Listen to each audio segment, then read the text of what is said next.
tolloog ay jafe-jafe yu metti yum jur ci liggéeyukaay yi maanaam ci wàllu consommation bi njëg yu yokku mu fekk aussi entreprise bi yu bëri di violer droit wu liggéeykat yi maanaam seen yelleef ak seen àq duñ leen ko jox ni mu waree gouvernement du Sénégal aussi accords yi muy signé yëpp du ko respecté ñu ñaaw na ko question yooyu yëpp moo tax donc tey CSA di àddu terewul bu ñuy xalaat aussi du tere ñu nangu ne bu ñu amee ay résultats yu positifs aussi dañ ko war a soulever ñu jàpp ci ne ñu ngi rafetlu nii gouvernement bi jële woon bu njëkk pandémie bi muy door a démarrer ñu mettre en place force Covid-19 nga xam ne objectif am moo woon dimbale ñi nga xam ne sonal na leen mais li ñuy dénoncer rek mooy niñ ko utiliser ak niñ ko mënee yaakaar nañ ne ñun en tant que CSA ñu ngi koy naqarlu di ko dénoncer parce que amul efficacité bi nga xam ne moom la ci population yi doon xaar et même gouvernement bi efficacité boobu mu ci doon xaar amu ci ñu ngi aussi rafetlu suñu syndicat de base yi nga xam ne ñu ngi xeex aussi malgré la pandémie ba syndicat bi ñuy woowe SDTS maanaam di yëngatu ci wàllu technicien yi ak ingénieur agricole yi résultat bi nga xam ne am nañ ko ci xeex boo xam ne ñu ngi ko tàmbale woon ci at yi yàgg pour que ñu revaloriser seen ay payoor ñu revaloriser seen fonction au niveau de l'agriculture même chose la ci wàllu observateur de pêche maanaam observateurs yi mooy ñi nga xam ne ñooy saytu bateau yi nga xam ne ñooy nekk ci biir géej gi di xool ndax respecté nañ conditions yi nga xam ne gouvernement du Sénégal moo ko teg observateurs yooyu état du Sénégal da leen ameloon ay ati avancement ak ay augmentation de salaire donc ren lañuy door a tàmbali di régulariser seen arriérés yooyu nga xam ne am na ci yoo xam ne ëpp na 15 ans loolu aussi ñu ngi koy rafetlu et di rafetlu taxawaay bi nga xam ne CSA am na ko ak seen syndicat de branche yooyu Albert Royer aussi ñu ngi saluer suñu camarade santé yi fa nekk yi nga xam ne bokkoon nañ ci xeex boo xam ne fan yi passé yëngal na hôpital boobu nga xam ne hôpital bu ñu waroon a xalaat ne warul am yenn yëngutu yi parce que fa la ñuy fajee tout tànk yi nga xam ne yemul sax Sénégal mais sous région bi yëpp dañuy ñëw di fa andi seen ay daw donc heureusement que trouvé nañ un compromis ba signé protocole d'accord ñu ngi féliciter liggéeykat yi di féliciter aussi direction ba ñu demee ba trouver compromis ci wàllu jafe-jafe yi suñu siège dafa continuer di enregistrer maanaam di jot ay naqarlu ay ñuy ñaxtu secteur yi muy secteur industriel muy secteur informel en tout cas secteur économie Sénégal yëpp chaque jour dinañ jot ñoo xam ne dañu am ay jafe-jafe di ñëw di ñu seet si donc li ñuy jàpp nag ci rapport bi nga xam ne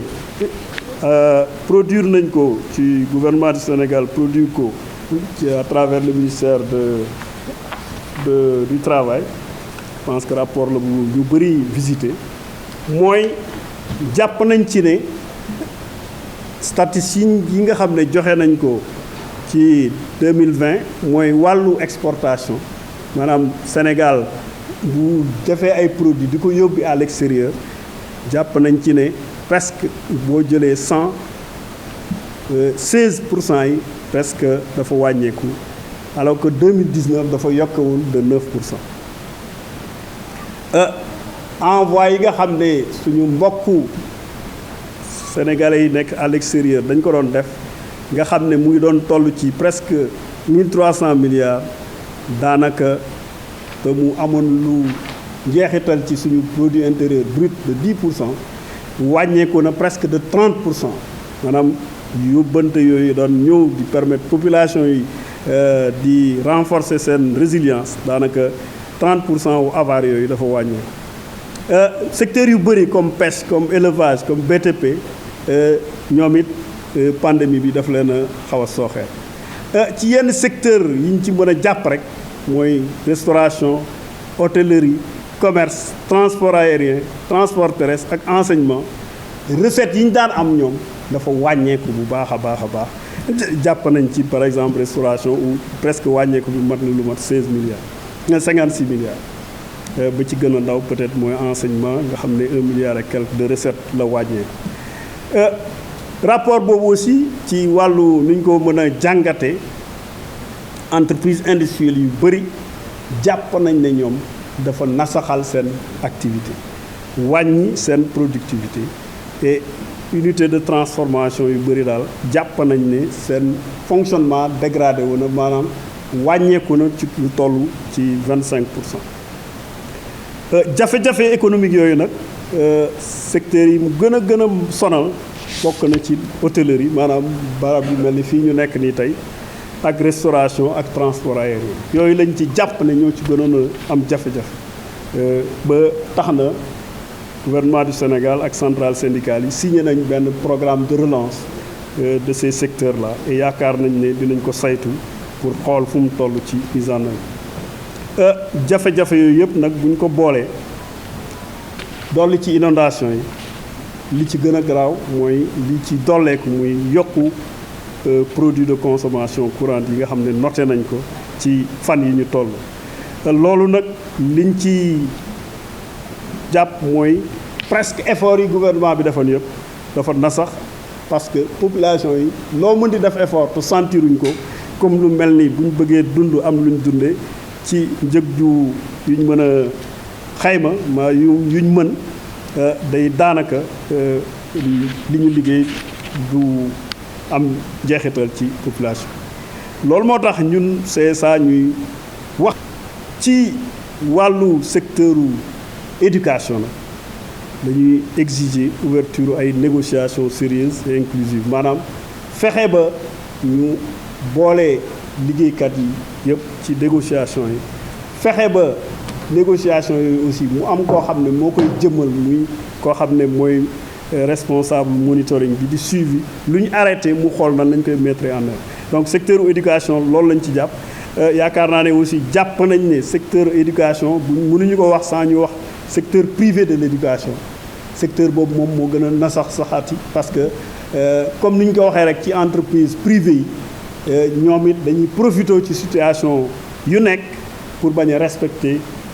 ak yelleefu liggéeykat yi dans le secteur privé de l'éducation et ñuy saluer bu baax notre camarade Socé Fall bi nga xam ne moo fa nekk di àddu et di xeex pour que ñu respecter ak yelleefu liggéeykat yi dans le secteur de l'éducation dans le secteur privé de l'éducation ñu cahier de doléance 2020-21 ñu mën a respecter li nga xam ne nii moom la liggéeykat yi déposé comme 2020 pandémie bi taxoon na kenn déposé wul cahier donc 2021 ñu mën a teel a saytu cahier de doléance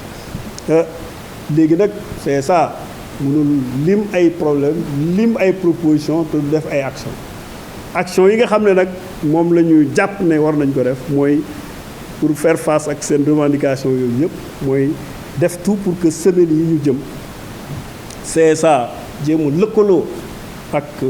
association de consommateurs yi lëkkaloo ak centrales syndicales yi à travers la coalition des centrales syndicales bi ñu bokk ak képp koo xam ne en tout cas pouvoir d'achat ou liggéey ou yokku njëg yi intéressé na la ñu continuer ensemble donné wu la mais pour xeex pour que loolu ñu mën ko réguler jàpp nañ ne semaines yi di ñëw donc dinañ def benn campagne de sensibilisation dem ci entreprise formelle yi dem ci secteur informel waxtaan ak liggéeykat yi fa ne et léegi nag ñu cekkalee ko benn marche nationale boo xam ne ñu ngi ko prévoir le 30 septembre bii di ñëw dans 9 jours exactement